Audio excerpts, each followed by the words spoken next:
Okay. Now I affectionately like to say we're going to chill out. Why? Because we're going to talk about the Ice Age. And so I just want you to know right off the bat that I am indebted to an atmospheric expert named Michael Ord. Mike is the one who really trained me in this area and on this message. Could you pull that door closed for me? Thank you. Because that sun is bright coming in. I didn't go to Bible college and learn about the Ice Age. A lot of these things. I learned about them because of the Creation Museum Project and met great men like Mike Ord. So that's where my knowledge base comes from. And he has materials. You can see him at creation.com and other places as well. But I just want to give him thanks. He actually got very sick one year, and I had to fill in for him. I drove, it was a 38-day trip. 36-day trip. I spoke 38 times, and I drove 9,800 miles. Yeah. So, that was amazing. Yeah. So he's much better now, and he's serving the Lord, and he's a great asset to Christianity. Okay, so sanctify the Lord God in your heart, and be ready always to give an answer to every man that asketh you a reason of the hope that's in you with meekness and fear. And this is one of those subjects that most of us have never heard anything on. In past, there's Ice Age, you hear that. You go into your museum, and there'll be language on it. I'm going to show you some in this message. But this is a real event that happened in the history of the world. And so the question is, how does that fit into my biblical worldview? And that's what I'm going to answer for you today. So we're examining our worldview. It's how we see and view the world. By the way, all the stuff I'm going to cover, again, is on creation.com. So, Colossians, for by him were all things created. Everything, in heaven and earth, visible, invisible, thrones, dominions, or principalities or power, all things were created by him and for him. And he's before all things, and by him all things consist. If you're doing evangelism, this is a great verse to have marked on something that you can share with someone else, because it answers two of the three questions most people have. Where did I come from? Why am I here? And where am I going to go when I die? It answers, you were created by him. Where did I come from? Right there. You were created by him. And for him. Why am I here? You're here for him. He wants a relationship with you. What's going to happen when I die? Well, that's what we're going to talk about. Not in this message, but, if I was witnessing to somebody. And so, but he created everything. Okay? And it's interesting when Jesus was talking to Nicodemus and John, that Nicodemus had a problem. And Jesus said to Nicodemus, if I have told you of earthly things and you believe not, then how are you going to believe when I teach you of heavenly things? And ladies and gentlemen, that's a big stumbling block in our world today. People struggle with spiritual things or heavenly things because they're so confused in their mind about earthly things, like the Ice Age. Okay? That's just one example. The flood, and so forth. So that's why we're going to look at our world, and we're going to look at the Ice Age. So remember, the earth does not exist due to random chance. It exists because of what? Oh, you could do better than that. It exists because of what? The right conditions. That's right. It just takes the right conditions for anything to happen. So now I'll let you in on a little of my history. You ready? This is Cuttyhunk. This is the island I grew up on. 1 year, we lived there all year round. And it's out in the Atlantic Ocean near Martha's Vineyard, 10 miles off the coast, 2 miles by 1 mile, okay? So it's kind of isolated. And we're a fishing community. And this is the harbor. Notice the water. It's frozen. If you're going to freeze seawater, it's got to be cold, got to be the right conditions. So here it is, frozen seawater in our harbor, okay? Because we're going to talk about an ice age. So this is stunning, Freshwater freezing is one thing, and right now I'm blank. I used to be able to repeat how do you get frozen salt water. But here we are leaving in a boat, and you can see how it's breaking through the ice. My grandfather told me that when he was a kid, living on Cuttyhunk, they took a longboat, which is a big rowboat, and they would go to the mainland, and that winter they walked on the ice over 3/4 of the way. So they would walk on the sides of the longboat, and then the ice would start to break, and then they hop in a boat, and then they would row until it was solid again and pull it. 10 miles. Amazing. So these are icebergs on Cape Cod. All right? So we're going to talk about ice. So we get ice today. You know, it doesn't take millions of years for climate to change. It just takes what? And you and I, in the day and age we live in, we hear about climate change all the time, don't we? You know, you need to do this, you need to do that, here's what happened. But what's not being told in the news is this little graph, because this actually shows us about climate change today. And where's my man at, who did these slides for me? We missed this, but this actually changed the slide. It changed the amplitude of the graph. So I am following it here. On here. But what we have here, these lines are supposed to be really tall, okay, the parts of the sine wave. There was a warm period from 250 BC to 400 AD, and then it got so cold the barbarians could cross the frozen Rhine River in Germany. Their army did, and the Rhine River is fast, okay? So that had to be real cold for that to happen.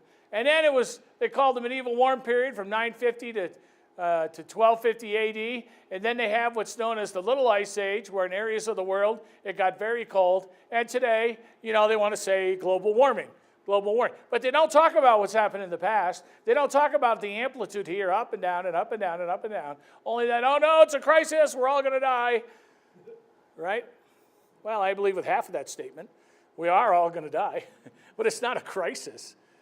We are in the last major geophysical event in Earth's history, and it's called the Ice Age. That's the last thing that's happened geophysically in the Earth.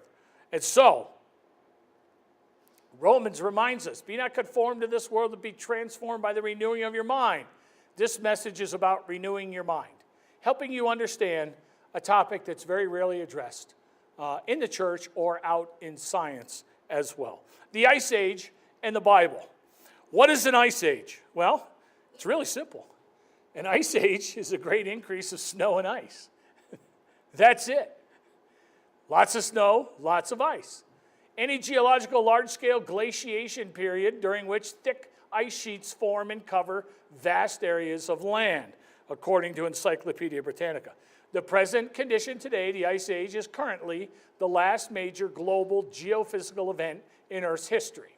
That's where we are today, and it didn't happen very long ago. 10% of the world is currently covered in ice. Maybe you didn't know that. But at the height of the Ice Age, over 30% of the Earth was covered in ice. 30%. Wow. So,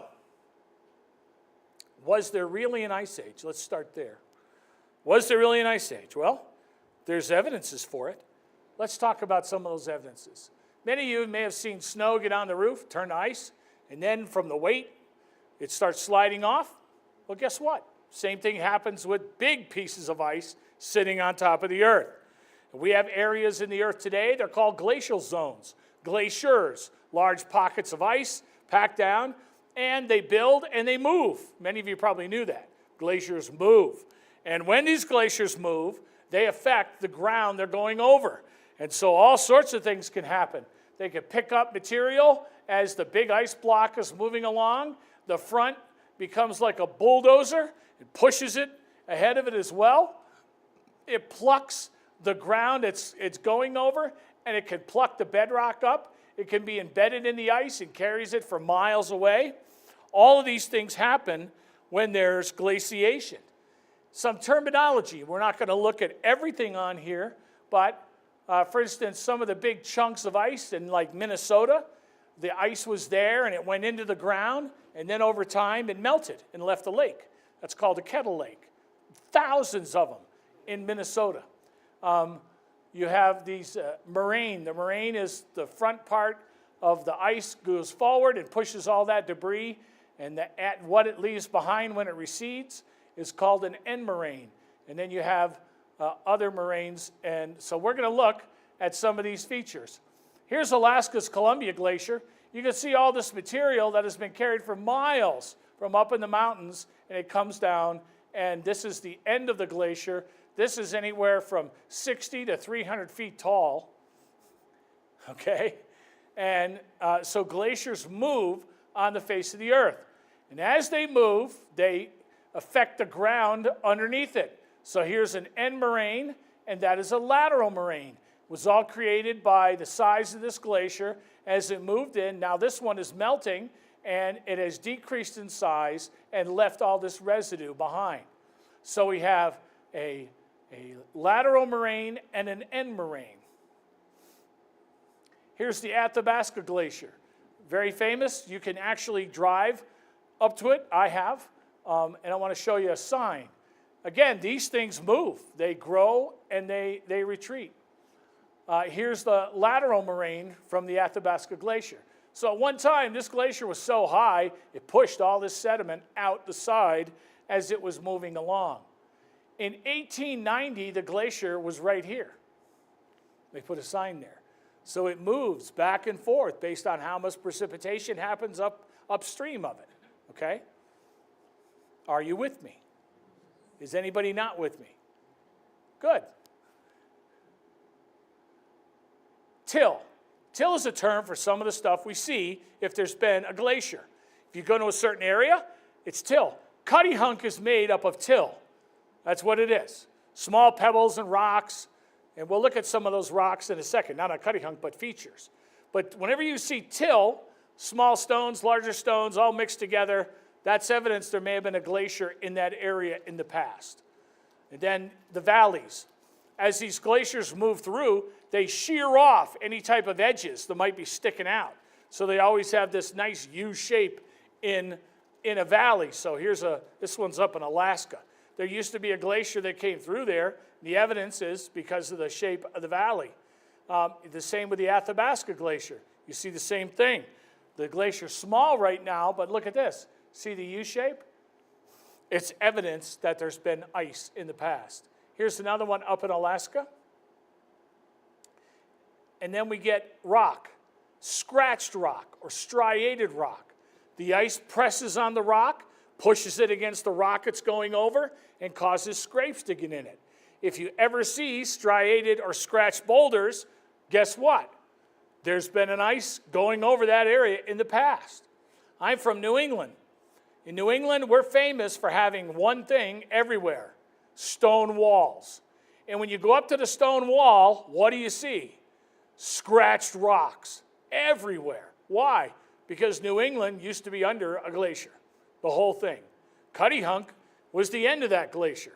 Martha's Vineyard, Nantucket, Long Island were all the front of that glacial till when they were created during the Ice Age.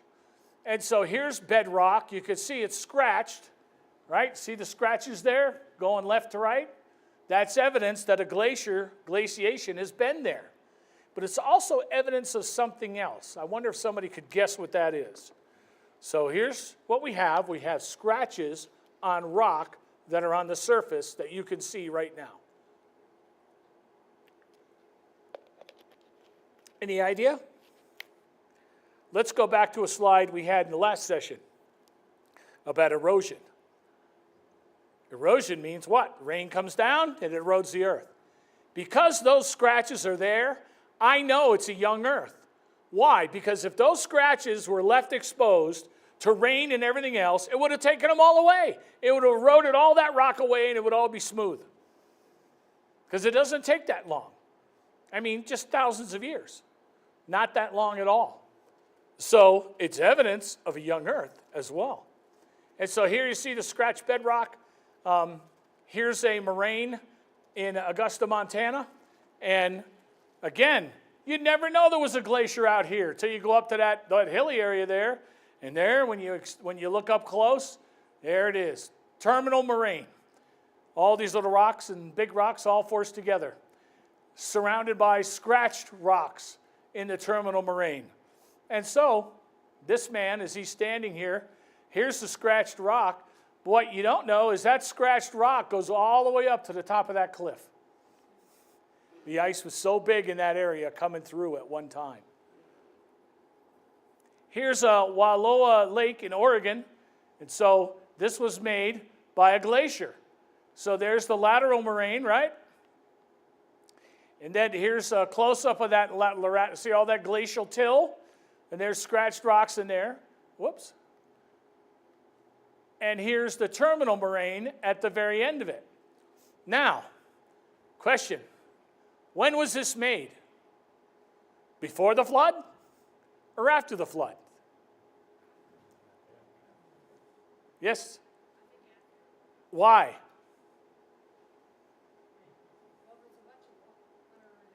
I can't hear you very well, so speak up. I think that water there is ice behind it. Yeah. I'll tell you why. You ready? This is great stuff. Because underneath the lateral moraine and the terminal moraine, there's billions of dead things buried in rock layers that have been laid down by water. This is all on the surface of that. So I know this event happened when? After the flood. Now we have a clue. The ice age has to happen after the flood. Because if it happened before the flood, none of this would be there today. That would be gone. It would have been washed away. So it happens after the flood. Then we have what are called erratic boulders. These are boulders that do not outcrop, meaning you see a boulder and you can't find any rock like that boulder in the ground in the area. So the boulder is sitting on the surface, but there's no outcropping. You know, you drive along, you see rocks sticking out of the ground. You want to build a house, and the bulldozer gets out there and clink, there's stone. That's called an outcrop. There's no outcropping of the type of boulder that's sitting there anywhere around it. It's been transported by glacial ice. They often contain large blocks of angular rock, broken from intense frost action, and they are evidence that the region has experienced glacial action in the past. So this one is an erratic boulder in the southwest of Portland, and it's a special type of rock called archilite, and it doesn't outcrop anywhere within an hour and a half drive from this spot. But there it is on the surface. So how did it get there? Well, it took the right conditions. I'm going to show you what the right conditions were. And so here's another one. This is called the Okotoks erratic. It's one of the largest erratic boulders in the world, and it was snapped out of the ground miles away up in the mountains. It transported all the way to this spot in Alberta, Canada. This is in Millinocket, Maine. This is an erratic boulder in Baxter State Park. Again, this stone doesn't outcrop anywhere in this region of Maine. It came from farther north up into Canada, and it was dropped right there. This is one of the largest ones in Maine as well, but the same thing. This stone is not found anywhere in that area in Maine. It was brought down by the glaciers, and it got stuck right there. This is Cuttyhunk Island, where I grew up. Yay! This is the first English settlement in the United States in 1602, 20 years before the Pilgrims landed at Plymouth. Yeah, it's an island though, so it doesn't count. The only one that counts is the mainland. So, this is Nashawina Island. Martha's Vineyard is over here, okay? Nantucket is down here. But there's another island right next to our island called Penikese. And Penikese looks like this. And on Penikese is this boulder. And this is the second largest erratic boulder found in New England. And the odd thing was, when I grew up, my grandfather and my father used this rock because it doesn't move. It was a rock that we would use to measure where we are in the ocean, fishing around Penikese Island, because you catch fish in spots in the ocean. They like to hang out in certain areas. And so we would line that rock up with a feature on the beach, line them up, and we knew this is where we need to fish, or this is where we need to drop our lobster pot. I had no idea back then that I'd be using Penikese as an example for the glory of God with that boulder. Isn't that fascinating? Evidence of an ice age. We have erratic boulders. We have striated rocks. We have striated bedrock. We have terminal moraines. We have lateral moraines. We have glacial till. We also have ancient lakes. Here where you live, out here, man, there are massive areas that used to have lakes in them. Did you know that? When you fly this way or that way across the U.S. in this part of Nevada, if you get a window seat, you could sit there and look out and you'll see the beaches of where these lakes used to be. And so, if there were lakes, it took the right conditions to create the lakes as well. And the Ice Age is a part of some of those lake creations with the water runoff from it. So we have all these evidences. So can the mainstream science explain an Ice Age? Let's start there. What do you think? Yes or no? How many think yes? How many say no? How many say, I'm not raising my hand for nothing. You're a visiting speaker. You're going to trick me. Yeah. Well, here's what they say. About 30 regularly repeating ice ages during the past 2.5 million years. Each ice age takes 100,000 years, the glacial phase 90, and the interglacial phase 10,000 years. Okay? Your museum. Several ice ages have occurred throughout our planet's history. I've got to read this way because I can't read that well. The latest ice age began 2.5 million years ago. During this time, ice sheets have advanced and retreated many times in North America and Europe. Recent cycles of advancing and retreating ice have occurred every 100,000 years. Okay? U.S. News and World Report.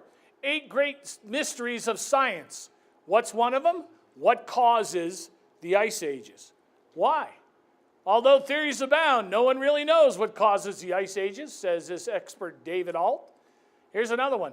Perhaps the longest standing puzzle in Earth sciences is what caused Northern Hemisphere ice sheets to come and go. Okay? Yet despite the efforts of marine geologists, atmospheric chemists, oceanographers, and more, no one knows what caused the ice ages. We've been chewing on this problem for 30 or 40 years, says Alan Mix, oceanographer at Oregon State University. It's a killer, added Ralph Cicerone, Dean of Physical Sciences at the University of Cal Irvine. It's embarrassing. Why would it be embarrassing? I'll tell you why. Because there's a theory out there that these people like to push, and it's called molecules to man evolution. And in that theory, they have to assign time to when things happen. And now all of a sudden, we've got evidences of something that has happened on the earth that they can't explain, and they definitely can't put it anywhere in a timeline. Because they don't know.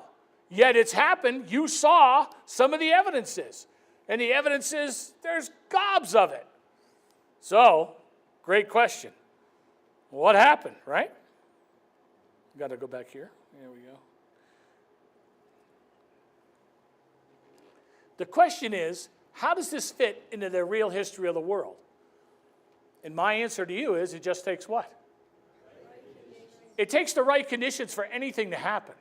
So that when I begin to look at this question with a biblical worldview, I have to understand first, well, what's the right conditions, right, to have an ice age? Does it take millions of years to have an ice age? The answer is no.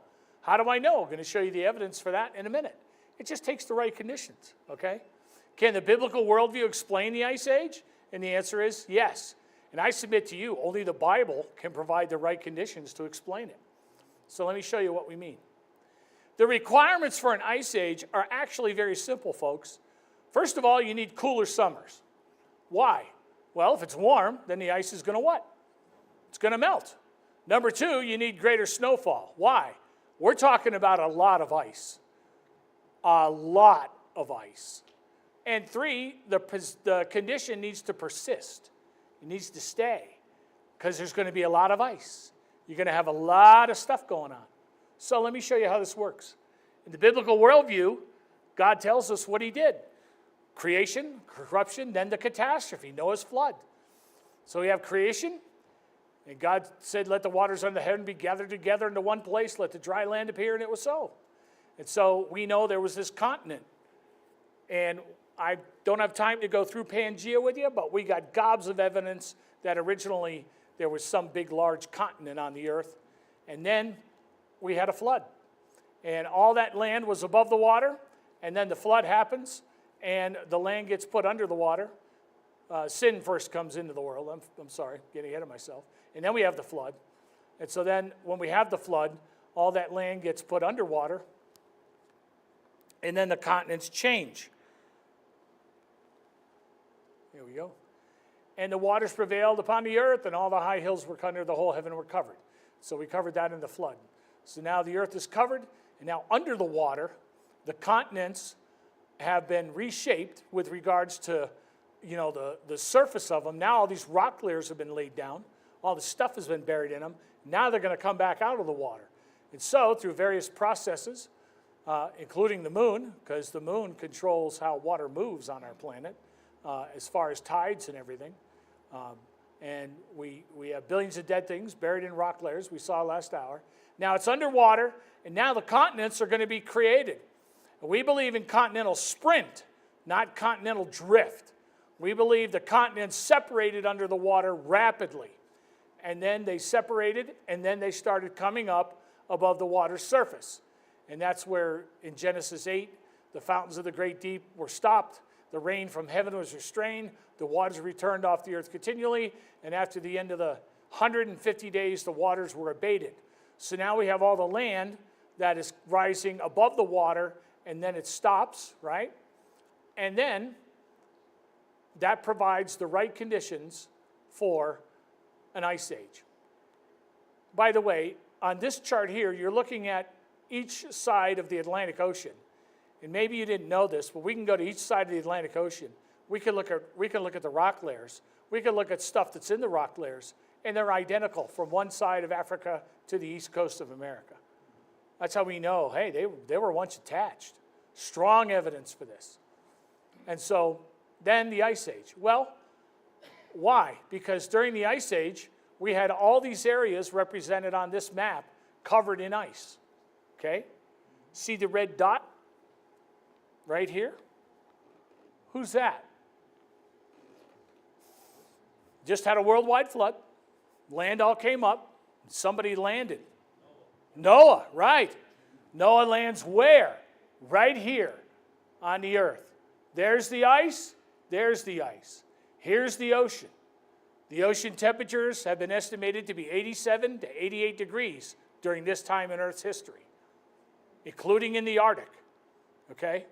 At 87 to 88 degrees, the evaporation rate in the ocean is 7 times stronger than it is today. What is evaporation? Evaporation is the water turns to moisture and goes up.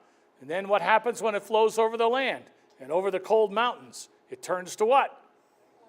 Snow and ice and falls. And that's the mechanism that creates glaciers. You with me? So the Bible is showing us how this can happen. All right? Here's the ice sheets covering North America and Greenland at their max capacity. Okay? Here it is in Europe and Asia. So our world today, it looks like this. We've got some ice here and got ice down here, but these areas, the ice is gone. So the time frame for the Ice Age, first thing you need is cooler summers, right? You've got to be cooler summers. So how do you get cooler summers all over the place? Well, during the flood, there was something that we called volcanicity, right? Volcanoes. And what do volcanoes do? They put ash into the atmosphere, right? So the first thing Mike taught me was we got to look at how ice melts and how the weather works on the planet. To keep snow, it's best to be colder than 32 degrees for snow, but snow melts at colder temperatures at higher latitudes. So temperature for the net melting of ice observed in Antarctica, for instance, is only 14 degrees. So in order to get snow and ice to build up, man, you got to stop it from melting. So in Minneapolis, Minnesota, the center of our country basically, there was ice, the ice sheets went over it.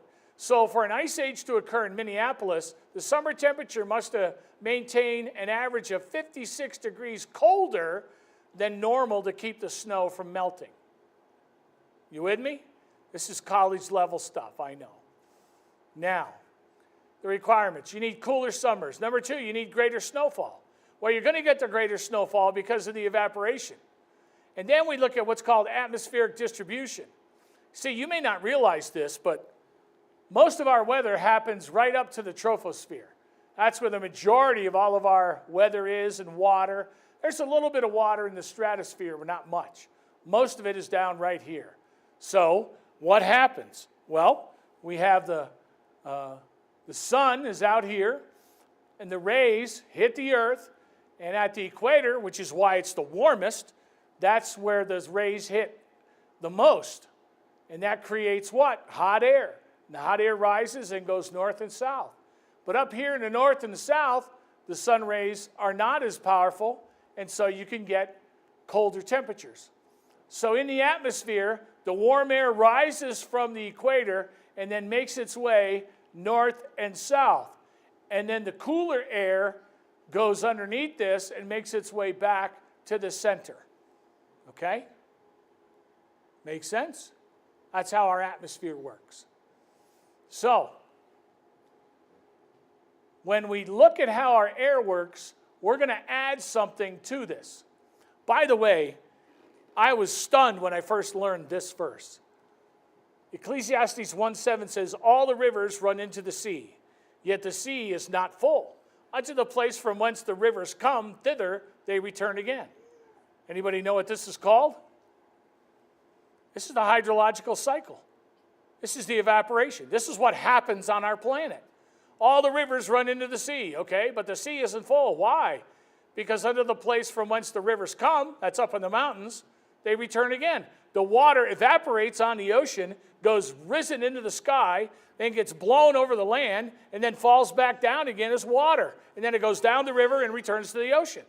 Hydrological cycle. Cool.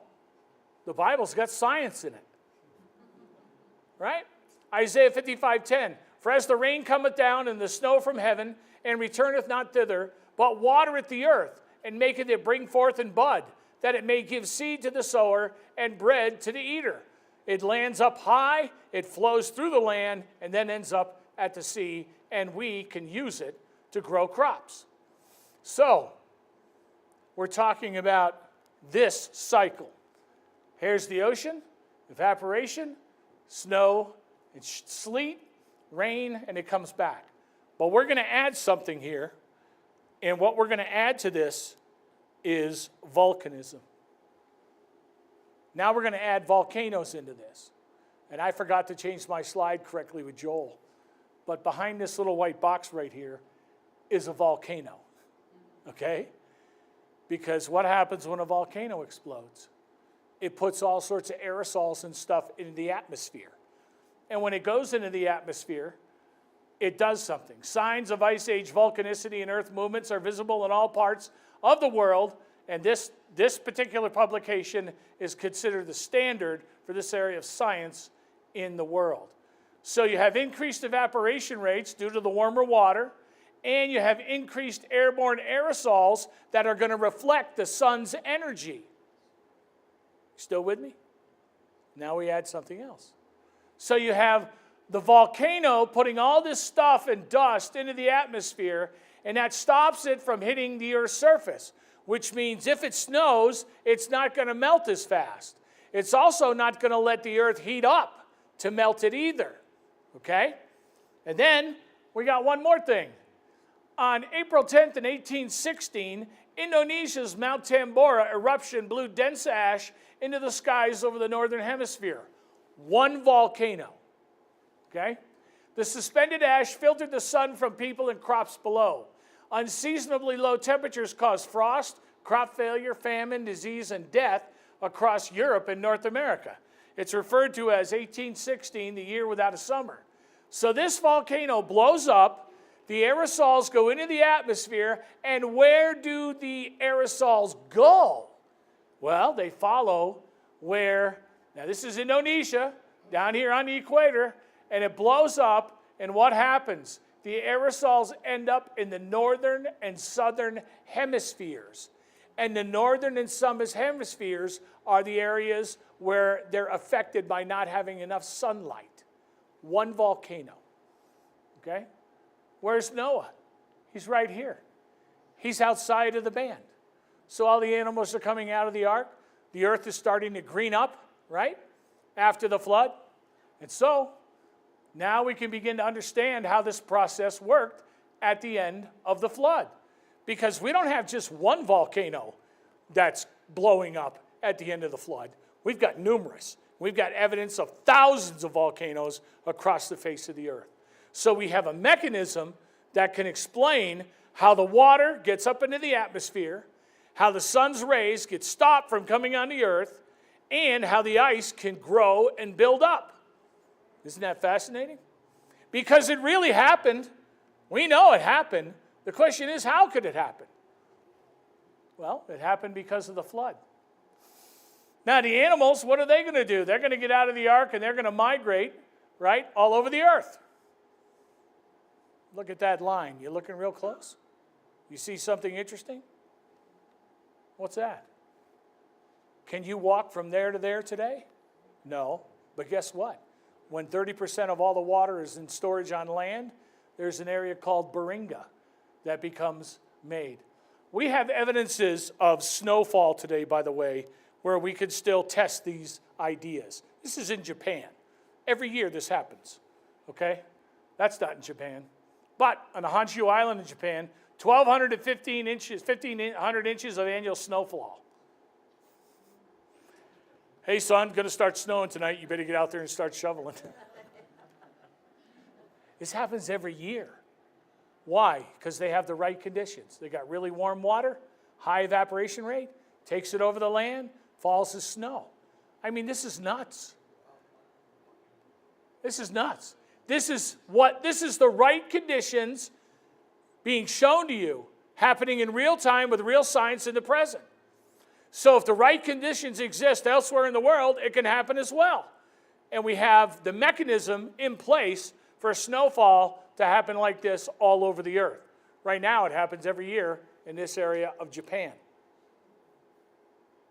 In America, Mount Rainier at Paradise Ranger Station, 1,224 inches of snow, 102 feet, fell between February 19th of 71 and February 18th of 72. I remember that as a kid because we played in it, in those snowfalls. Due to evaporation at the height of the ice age, the ocean levels go down. Why? Because water is leaving the ocean. And they go down, and the ocean levels actually were 350 feet lower than they are today.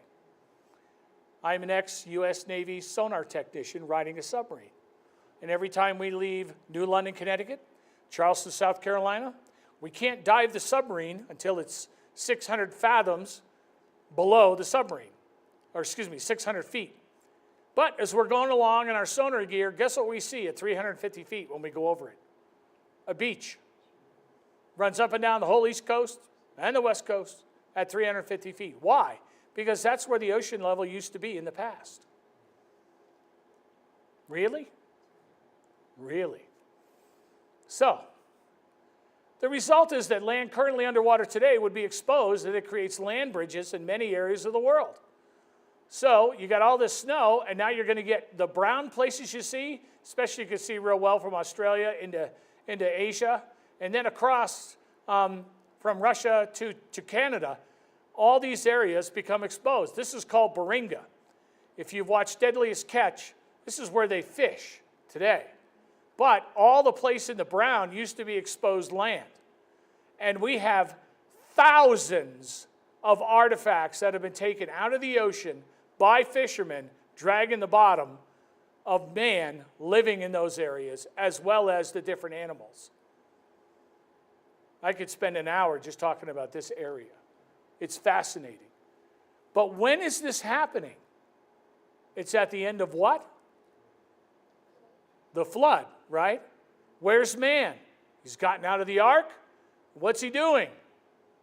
He's congregating in one area. He's building a tower. And God's going to judge that. And he's going to judge it to tell man to do what? Get going. Where? Across the face of the earth. And the highway has already been provided because of the ice age.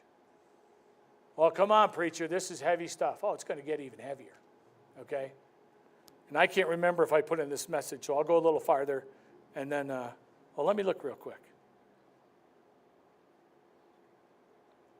The one part I didn't put in here, so I'll talk about it right now.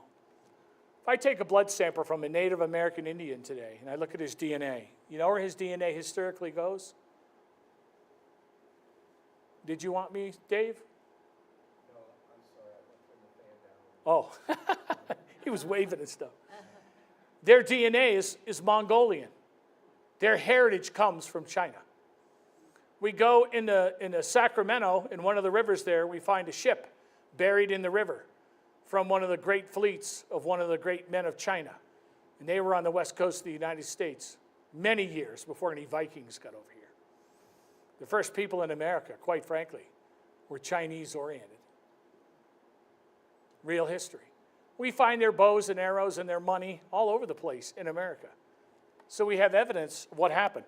And so we have the Tower of Babel happening, and now this superhighway is being opened up, and all the animals are crossing that bridge, going into Canada, coming south, down into South America. Biodistribution is happening. Same way here, going into Australia. And so Minneapolis, Minnesota, back to the Ice Age, here's where the ice cover was into the United States, the extent of it. The estimated average thickness for the glacial ice in Minneapolis was over 1,000 feet high in Minneapolis. We're talking about this ice stretching from the East Coast to the West Coast at 1,000 feet high and going north all the way up into Canada. 1,000 feet high, folks, is a 100-story building. Wow. I'll say that backwards. Wow. That's a lot of ice. And then the condition has to persist. And that volcanic eruption was a real-time science example of how much reflectivity can be shot back in outer space if the volcanism is still going on. So now you got a mechanism, and we know it was going on. So we have a mechanism that shows us how the sun can be kept from melting the snow and the ice after it fell. How rapid was the Ice Age? Well, the best estimate is about 500 years. And so it took, the heights were 2,330 feet on average in the northern hemisphere, and the southern hemisphere, 3,925. The time to melt the ice on the periphery, best estimate was about 70 years for it to melt. The time to melt the ice sheet on the interior would be less than 200 years, so the whole cycle would take less than 700 years. Now, yes, sir. Oh, you're doing the fan, okay. And so here's a graph to show you. At the end of the flood, the oceans are really warm, the ice starts building on the continents, and the temperature of the ocean starts to settle. It starts to go down. And at some point, at some point, it's going to shift. The ice is going to stop building and start melting, but the ocean temperatures still go down, and today they've balanced out, and now the ice is actually increasing. Today, little by little, it's growing. So global warming. Well, that's not the history of what you see with the actual glacier measurements. It's actually getting larger even today.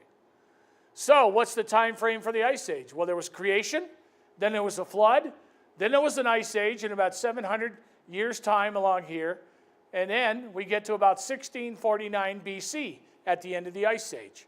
1649 BC, you have Israel in Egypt. Is there anything in the Bible that talks about a dramatic change to the climate while Israel is in Egypt? Anybody remember? Exactly. You have 7 years of plenty, and then you have 7 years of famine. And so when the earth starts balancing itself out, now the earth's structure is being changed. You know, the Sahara Desert used to be a tropical forest. We got lots of proof of that, okay? And so today where we are is all due to natural things. But this change at time after the flood, that's caused from the Ice Age. The Genesis flood fulfills the requirements for an Ice Age. Fountains of the great deep, volcanism caused warm ocean producing massive evaporation. Volcanic dust and aerosols cause cooler summers over the land. The mechanism persists, but it wanes with time. The Ice Age is a real event that happened not that long ago in world history. The Great Flood caused the transitional climate for an ice age. It lasted about 700 years, and there was only one ice age. Only the Bible can explain it. It's the only thing that gives us the parameters and an understanding of what's going on in the world. You don't need long ages and time for it, and it's a major mystery to evolutionary earth science. Fascinating, huh? Yeah. Now let's go. There will not be another ice age. Why? Because you need a flood. And there's not going to be another worldwide flood. What's going to happen? The next event, going to be fire. That's what God promises to do. So this area of the world, I don't know if you knew this, it's called the Fertile Crescent at one time. And when we look in our Bible history, I want to show you a few things that some people don't realize. You read through some of that Old Testament stuff, and you say Jerusalem, and you think about it today. You think Egypt, and you think pyramids, dust, sand, dirt. You never think about what it might have actually been. But the Bible tells us some clues about what the land was like back then. So I want to show you a few things. Here's the Fertile Crescent, right? We've got animal migration coming off the ark, and then the Tower of Babel, and now man is going to spread out across the face of the earth. So the Lord scattered them abroad from thence upon the face of all the earth. They left off building the city. And there was a man, the Bible says, in the land of Uz, whose name was Job. This man was blameless and upright. He feared God and shunned evil. He had 7 sons and 3 daughters. And I like knowing that we are here where we are in Parker, Colorado, because this area is really still considered Western, right? Ranches, horses, right? Have you ever considered Job? Listen, what would it look like if this man lived in this region of Colorado? He had a substance with 7,000 sheep, 3,000 camels, 500 yoke of oxen, and 500 she-asses, and a very great household, so that this man was the greatest of all the men of the East. What would that ranch look like? It'd be huge, right? Let's go another question beyond that. What would it take to maintain a ranch like that? Because you need what? The right conditions. You need the food, you need the water, you need all the food for the people, the crops, and where did he live? That's the question. You see, basically he lived in that area, right here. We get this from understanding where his friends came from to him, and it's very likely that he lived in this area right here. Today it's all desert. They even show maps like this. This is Abraham's journey, and they keep showing all this desert. This was not desert back then. It had to be fully lush. It had to be able to support a ranch like that. So remember that. God's saying, hey, he's got all this stuff. Whoa, okay, so it's got to be very well watered than what we see today. Then we have Abraham, right? Abraham and Lot making the decision in Genesis 13. Lot lifted up his eyes and saw the plain of Jordan, that it was well watered everywhere. Is it like that today? No, but it was back then. Notice the description. Before the Lord destroyed Sodom and Gomorrah, even as the garden of the Lord, like the land of Egypt, now it's saying, hey, Egypt was well watered, and as thou comest unto Zoar. So this region used to be really, really lush.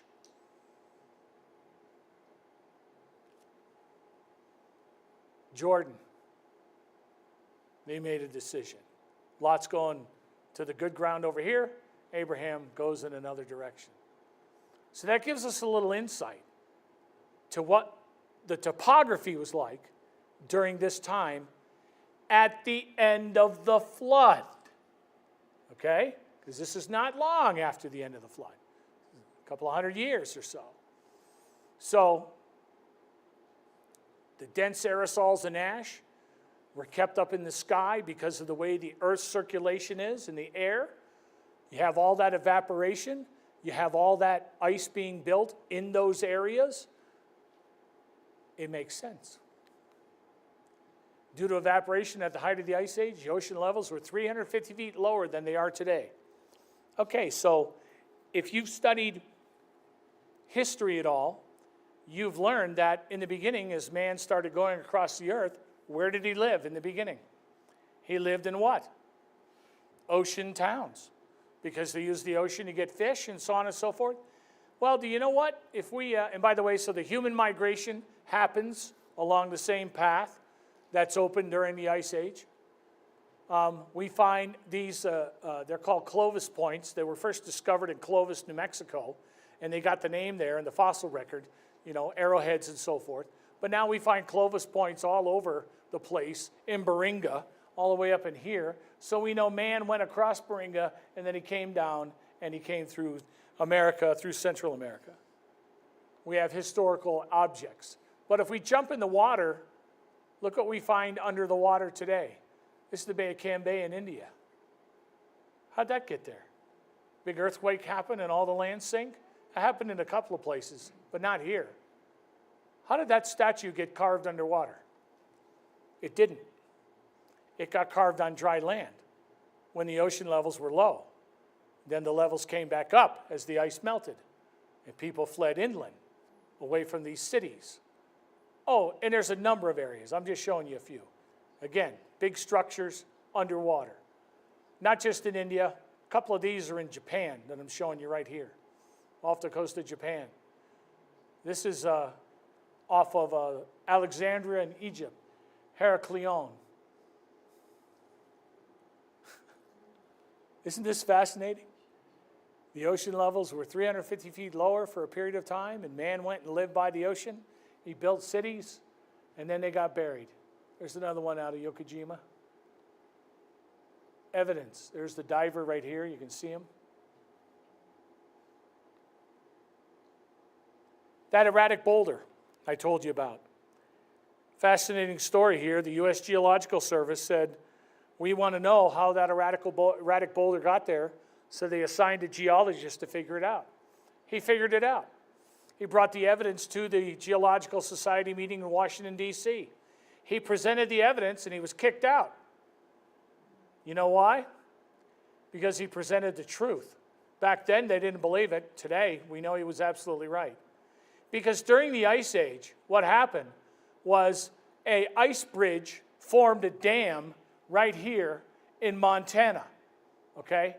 And a great glacial lake Missoula was formed on this side in Montana. And when the ice started melting, at one point it broke through the dam. And all that water in glacial lake Missoula came screaming through Washington State and carving out all this area and bringing that erratic boulder with it from up here to all the way down here near Portland. The water going through Portland is estimated to be 420 feet high for 3 days. There was so much water that came out when that dam broke. And they rejected it. Why? Because it was a flood and it was caused by an ice age, and that referred to biblical history. And they didn't want anything to do with it. But he was right. The evidence for this is massive. I'll show you a picture of a video you could watch in a moment. Look at all this area that was flooded with water through Washington, Vancouver, Portland. Incredible. Real event that happened in the history of the world in our country. There's the video you could watch. The Great Missoula Flood by Mike Ord. It's fascinating, a part of our country. You see, it doesn't take millions of years for something to change. It just takes what? The right conditions. And the Ice Age provides a mechanism for many things that we understand in biblical history that I never knew before. I mean, I always wondered, Tower of Babel, okay, you got to take off. I had never, ever even entered my mind that there was an Ice Age going on and the land bridges were open. But we have physical evidence, hard evidence of man walking through those areas, coming into the United States, going all the way down to Australia. The only places you don't have physical walking to is Madagascar and New Zealand. That's it. Got to get there on a boat or some other way. And so it just takes the right conditions. What we see in God's world agrees with what we read in God's word. So the Ice Age is a real event that happened in the history of the world. For by him were all things created. He maintains it all. He's in control. You can learn more about this at creation.com. If you specifically are interested in even more detail than what I gave you, there is a video by Mike called The Great Ice Age. That's available at creation.com and Answers in Genesis and other places. And so you could get that. Amen? Have a what? The squirrel with the nut. In Ice Age cartoon. I don't know the Ice Age cartoon. So I'm sorry.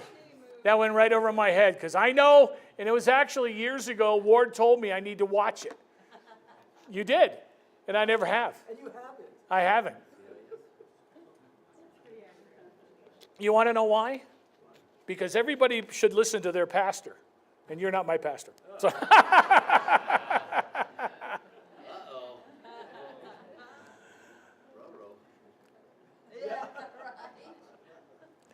So, not feeling well. Didn't feel like I presented that as fluidly as I have in the past. But I hope you understand the significance behind this. That the Bible gives a blueprint for how the Ice Age can work. The evidence is piling up about biblical themes and truths with regards to an Ice Age. Man's expansion on the earth, because he's available now to be able to walk across Beringa, down all the way to Australia. And all the animals have time to do this as well. And so that's really fits together in my mind, my biblical worldview on how all things happen. Do the evolutionists have any answers for these things? The answer is no.